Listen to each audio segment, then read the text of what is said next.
Le seul schéma qui s'impose aujourd'hui pour sortir le Togo de l'impasse sociale et politique, volontairement entretenue par le régime, est la voie d'une transition politique. C'est la plus raisonnable et la moins coûteuse. Tous les efforts doivent désormais y concourir, surtout que les élections n'offrent aucune issue. Cette voie de la sagesse est la seule à même de redonner aux Togolais l'occasion de se remettre ensemble au travail, dans le but commun de reconstruire les bases de notre vivre ensemble en harmonie. Sur cette nouvelle fondation, nous pourrons alors bâtir le Togo dans lequel nous voulons vivre. Un Togo qui offre à chaque citoyen les mêmes protections et les mêmes opportunités, les mêmes droits et les mêmes devoirs, afin que chacun s'épanouisse selon son potentiel et ses motivations, tout en garantissant à tout le monde le minimum social qui éradique la faim et la précarité, dans un pays disposant des ressources plus que nécessaires au bien-être de toute sa population.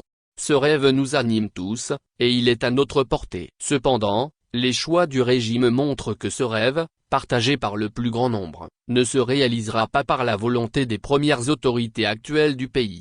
Il devient donc impératif que les forces de libération du peuple trouvent l'alchimie nécessaire pour exercer ensemble une forte pression interne sur le régime. Il ne s'agit ni d'agression ni de violence, mais de faire usage des ressources que la Constitution votée par les Togolais met à notre disposition. Il s'agit notamment de l'expression populaire pacifique, du refus de l'arbitraire et aussi du rejet des lois iniques qui dépouillent le citoyen de ses libertés publiques consacrées par la loi fondamentale. En première ligne de cette confrontation d'idées, on a ceux qui sont engagés dans les organisations de la société civile et les partis politiques, et qui sont toujours déterminés à mettre fin à la dictature, en laissant momentanément de côté les intérêts partisans. Cela englobe aussi les jeunes à la pointe de la contestation actuelle, avec les leaders artistes, blogueurs ou activistes de M66, et toute la population qui croule sous la misère. Ça implique également ceux qui, au sein même du régime, constate la nécessité de donner un nouvel élan au Togo,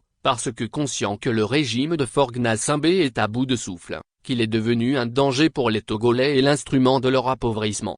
C'est un enjeu national qui concerne tous les citoyens et transcende les clivages politiques établis, particulièrement ceux qui séparent les premières autorités du pays et la très grande majorité de la population. Cet enjeu doit donc rassembler tous ceux qui aspirent à un Togo nouveau, sans confiscation du pouvoir, sans injustice et sans violence. Cependant, le pouvoir ayant fermé toutes les voies d'expression autorisées par la Constitution, les Togolais doivent trouver le moyen de se faire entendre en contournant les obstacles dressés par le régime en place. Ils doivent éviter de tomber dans le piège de la violence que souhaite le pouvoir, afin de justifier davantage sa répression épouvantable, en faisant recours aux milices.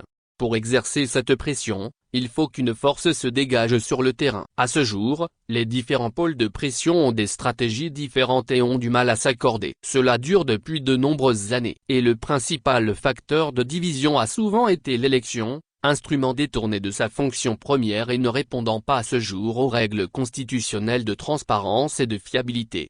Toutefois, après le folklore électoral des municipales de juillet 2025, il n'y a plus d'élections à l'horizon avant de nombreuses années. Cela pourrait être une fenêtre d'opportunité. On peut alors considérer que la cause principale de division étant éloignée, il devient possible que les forces de libération du peuple conjuguent désormais leurs efforts dans une dynamique de raison.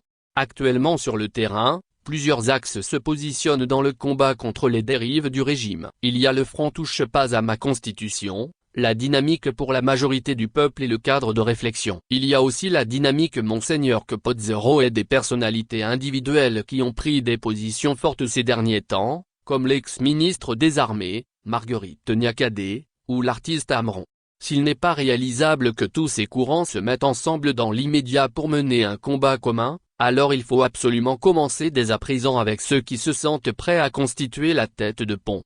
Dans cet élan de structuration des forces en lutte sur le terrain, la diaspora traditionnelle a un rôle déterminant à jouer. Au-delà donc de désapprouver la stratégie des uns et de valider celle des autres, la force diasporique devrait dorénavant prendre une position claire et ferme. Elle devrait apporter son soutien franc à l'une des stratégies sur le terrain, afin de l'améliorer avec sa capacité de réflexion, de la promouvoir avec son réseau international et de lui donner de la puissance par sa capacité financière. Une telle dynamique changerait fondamentalement la nature de la lutte sur le terrain. Le but n'est pas de positionner un leader, mais de mettre fin à la dictature et d'ouvrir les portes de la transition. En tout état de cause, dans de telles conditions, aucun calcul politicien ne peut prospérer. Et l'absence d'élection à l'horizon enlève tout intérêt de récupération que certains pourraient redouter. Dans ce contexte, la force de M66 serait un levier formidable, avec son engagement désintéressé et la puissance de ses réseaux sociaux, pour mobiliser les milliers de jeunes qui n'ont plus peur de crier quotidiennement leur désespoir,